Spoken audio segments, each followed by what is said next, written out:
Hello there, everyone. My name is Nikola, and I'm reporting for ESCBubble with a chance to interview the lovely Nora, who will be competing at Melodi Grand Prix with her song Sulale. So, thank you for having us. How are you feeling? I'm very good. Yeah, I'm really, really good. Are you? Are you happy? Yes, of course. Yeah. How does it feel to return back to the stage of Melodi Grand Prix after a Oh, while? You competed in after 2012, right? 13 years ago, I was 15, 16, and now I'm 29. I'm getting old.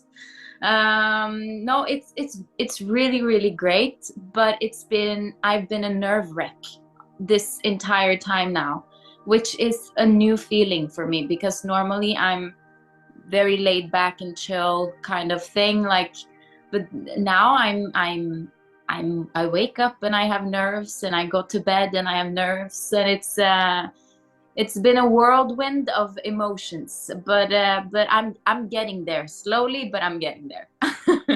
You competed earlier with a ballad, and now you're bringing us some, let's say, more exotic sounds and some upbeat dancing music. So why did the change happen? Is the change happening within your music in general, or you just decided to go for it? I think with my music, the voice will always be the center of attention. That's how I've always listened to music. But I come from a background with an Arabic father and a Norwegian mother, so for me it was very natural to go in that direction, and that will always also be the direction with my music to come as well. So I wanted to, if I was gonna enter the competition again, I wanted it to be a very authentic experience, not only for myself but for the viewers, and so when they expect more music from me, they can expect it kind of like a little bit kind of exotic, if you want to call it like that. So that's the reason why I chose to go that direction. How was the creation process of the song? How was it working on it and preparing it to be ready for the audience? The song came pretty quick. It was very natural for me to write about my experience of the Arabic culture and the love and the unity we have as human beings. So I was very, very excited from the get-go of the entire process of the song. And then we have layered it with costumes and sound and light, and it's gonna be the entire show is gonna be pretty cool, if I can say it myself. And it's gonna be a lot of power. And it's gonna be a Middle Eastern kind of vibe in the total package of it. So I'm excited to see. I haven't seen the lighting or anything yet. I just have it in my head.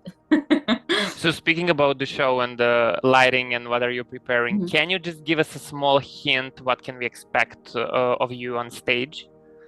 Well, you can expect a lot of singing. I probably maybe I'm gonna do some new ad libs to the song, and there's gonna be a Middle Eastern vibe.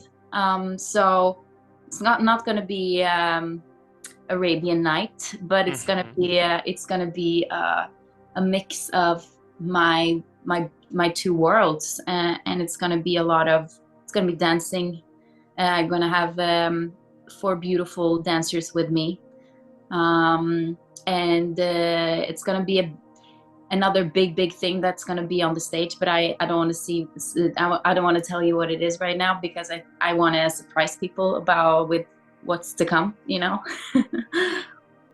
I think maybe my song is the one who maybe is not as MGP kind of vibe as you would expect it to be. But I think also that's why I really want to create a visual effect for the song, because I want people to be a part of that universe. And do you watch Eurovision regularly, and do you have some Eurovision favorites, or not only Eurovision but also Melodi Grand Prix through the history of the contest, because the contest is quite huge and quite Yeah, long lasting?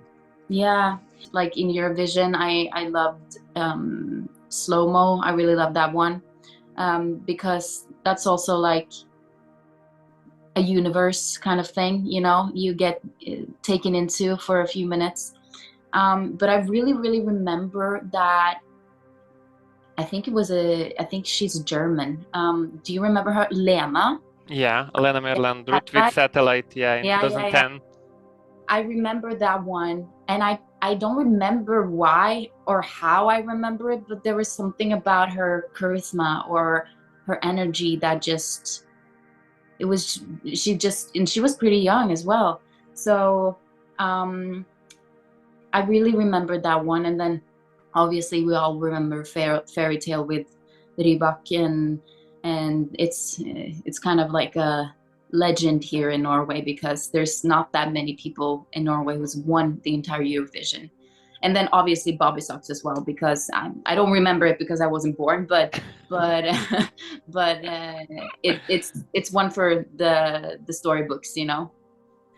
I mean, they're here already, also celebrating the 40th anniversary. So Yeah, yeah, insane, you know. that's great. Yeah, that's super nice of Yeah, them. Yeah. yeah. Yeah, so Eurovision connecting people, definitely. And what are you doing when you're not creating music and when you're not into the lyrics and the creative process behind the songs and everything? I actually, so my main work is only music. That's what I do. But what I do in my spare time, or like when I'm not in sessions or anything, I love to run in the nature.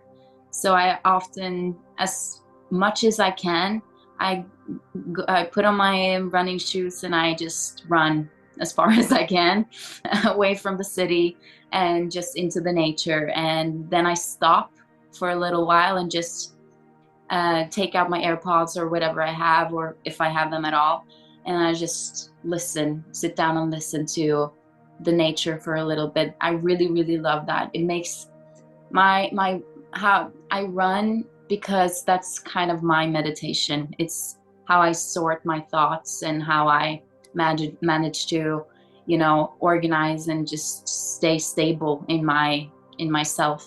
And I wanted to ask you, returning back to Melodi Grand Prix, what awaits you after the show, after it finishes? What are your plans?